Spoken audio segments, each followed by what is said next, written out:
Have all members voted? There have been 121 ayes and 23 nays. The resolution is adopted. To pinpoint the one thing that led Texas Republicans to impeach their own attorney general, you need only go back a few months when Ken Paxton asked state lawmakers to pay $3.3 million so he could settle a lawsuit brought by former employees of his who blew the whistle on him. I'm just trying to get some clarity. Is the case against the state of Texas or is it against General Paxton? Really, the whole thing comes down to having Texas pick up the bill for, firing the whistleblowers. So Paxton asks for taxpayer money to be spent on his own legal settlement. If this legislative body does not vote to pay that, then what would be the next steps? What will happen then? House Republicans refuse and quietly open an investigation into the Attorney General.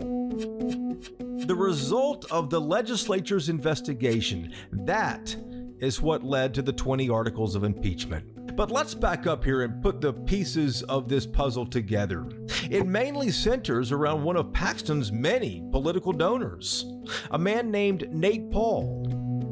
Prosecutors say Paxton went out of his way to help Paul, did things for him as Attorney General that benefited Paul, not taxpayers.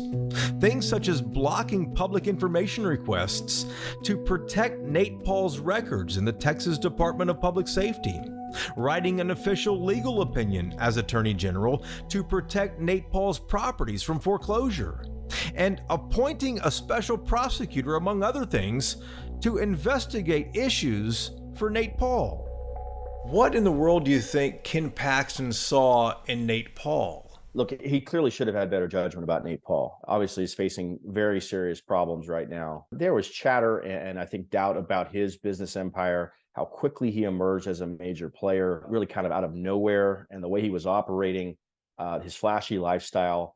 So I do think he probably showed some poor judgment there and perhaps, trusting Nate Paul's word as much as he did. When Paxton's top staff, his own deputies that he handpicked, finally blew the whistle on him, Paxton fired that group. They sued, and Paxton agreed to settle the lawsuit.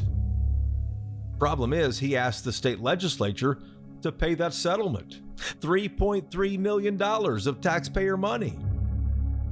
He wants Texas to eat the money. I'm sorry, but unless Ken Paxton reimburses the state of Texas for what his actions cost us, then he's dead to me. I'm sorry. It's that simple. David Leith is a Republican precinct chair in Collin County, one of the guests on this week's episode of Y'all-itics, and evidence of the sharp division among Texas Republicans. Paxton denies he did anything wrong, and grassroots Republicans still support Paxton. They disregard the impeachment trial. Traditional conservatives, though, say let this rare process play out.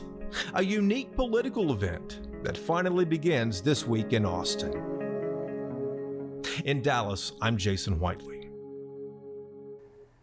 WFAA's live streaming coverage of the trial begins at 8:30 tomorrow morning. Our team of experts will put every moment in perspective so you can better grasp what's happening and what's at stake. You can watch gavel-to-gavel coverage on our streaming app, WFAA Plus, or on the go on WFAA.com and our YouTube page.